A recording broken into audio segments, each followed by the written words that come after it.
Sahabat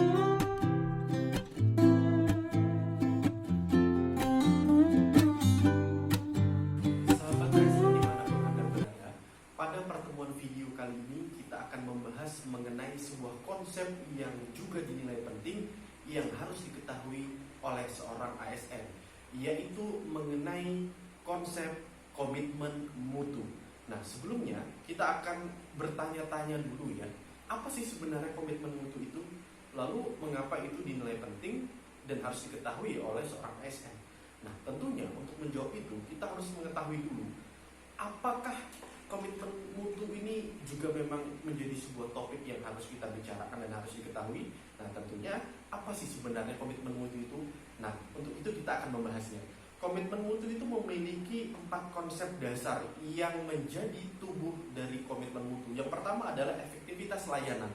Maka ketika kita bicara tentang mutu, ada 4 aspek. Yang pertama efektivitas layanan, kemudian ada efisiensi layanan, kemudian ada inovasi layanan, dan ada mutu layanan.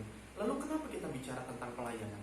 Ya, karena ketika kita bicara tentang komitmen mutu, maka kita berbicara tentang prinsip keteguhan hati kita bekerja dengan ikhlas untuk melayani, karena kita adalah sebagai pelayan publik. Maka untuk itu kita harus memiliki sebuah prinsip yang teguh dan komitmen yang kuat untuk menjaga mutu dan kualitas dari pelayanan seorang ASN. Bagaimana mungkin pelayanan itu akan baik ketika kita tidak memiliki komitmen dan keteguhan hati untuk menjaganya dan memperbaiki serta memberikan inovasi-inovasi agar pelayanan publik ini menjadi lebih baik dan dirasakan oleh masyarakat. Nah, tentunya ketika kita bicara tentang efektivitas layanan, maka ada ketepatan capaian target layanan. Kita akan bicara seberapa itu bisa realisasikan mengenai konsepsi-konsepsi dasar dari layanan-layanan yang kita buat dalam kebijakan publik. Nah, kemudian ada mutu layanan. Tadi kita juga sudah membahas bahwa ternyata sejauh mana kinerja kita sebagai aparatur sipil negara itu bicaranya tentang nilai yang optimal. Ketika kita hanya bicara pada ya sudah melaksanakan kerja yang sewajarnya dan secukupnya, itu tidak memiliki nilai mutu layanan. Maka kita harus mengupgrade diri kita untuk mencapai nilai mutu layanan yang baik untuk menciptakan komitmen mutu itu. Kemudian ada inovasi layanan. Ternyata kita harus berinovasi dari produk layanan kita, yaitu menunjukkan adanya kreativitas aparatur sipil negara tentang suatu pembaruan yang berbeda dari sebelumnya. Kalau yang kemarin tidak baik, maka ada inovasi produk yang sehingga ketika kita membuat inovasi itu layanan menjadi semakin baik. Nah, juga ada keterikatan antara efisiensi dan efektivitas layanan. Kita bicara tentang 2 komponen itu. Ketika kita bicara tentang efektivitas, maka kita menunjukkan ketepatan capaian target.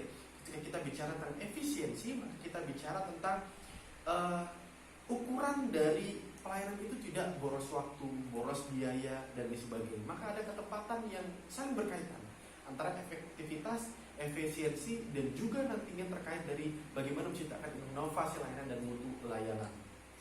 Nah, kemudian tentunya ketika kita bicara tentang komitmen mutu, kita harus berpikir bagaimana caranya menciptakan komitmen mutu di dalam diri kita, yaitu dengan mengubah mindset kita. Kita harus berpikir secara kreatif untuk menciptakan sebuah iklim atau ekosistem komitmen mutu yang baik. Yang pertama bahwa kita harus merenung ya, berpikir yang sebenarnya terjadi itu adalah apa. Nah, kemudian ketika kita berpikir itu, kita nanti akan mencari sebuah fenomena atau mencari sebuah akar permasalahan, dan kita mencari data, informasi dengan cara observasi, membaca, kemudian mencari tahu, bahkan bisa wawancara juga dan berdiskusi gitu ya. Nah, dilanjutkan dengan menganalisis dan membuat sebuah rancangan. Kemudian kita juga melakukan sosialisasi di lingkungan terbatas untuk mencari nilai komprehensif dari sebuah perubahan mindset kita.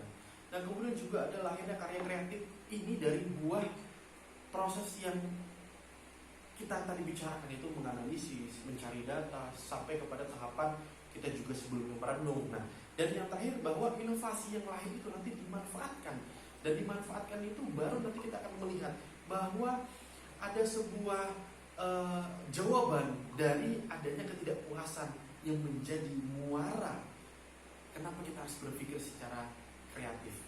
Karena ketidakpuasan, karena kita ingin perubahan, karena kita tidak ingin bahwa ASN dianggap hanya sebagai orang yang tidak memiliki prinsip yang baik dalam pekerjaan, maka kita harusnya mengubah mindset kita dan membuat cara berpikir kita semakin kreatif.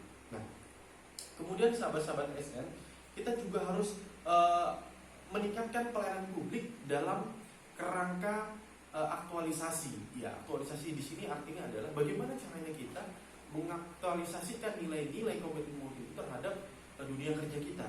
Artinya setiap dunia kerja ASN memiliki cara pandang sendiri untuk menyelesaikan sebuah problematika yang ada di dalam instansi mereka. Nah, tentunya untuk itu kita juga harus memikirkan bagaimana kerangka aktualisasi berpikir komitmen mutu kita tepat guna dan tepat sasaran, agar perjalanan kita sebagai seorang ASN itu dapat membuahkan hasil. Karena tidak mungkin kita hanya berpikir, menodong, dan melakukan sebuah riset tanpa adanya aktualisasi di lapangan. Nah, tentunya ini adalah sebuah prinsip dari komitmen mutu itu.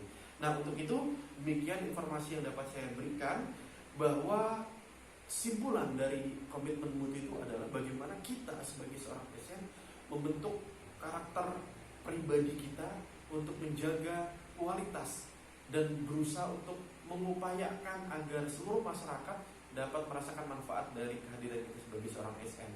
Dan ketika kita berkomitmen, maka tentunya kita bertanggung jawab terhadap amanah yang kita emban itu. Baik, itu saja yang mungkin bisa disampaikan. Terima kasih, tetap jaga kesehatan, dan salam ASN unggul.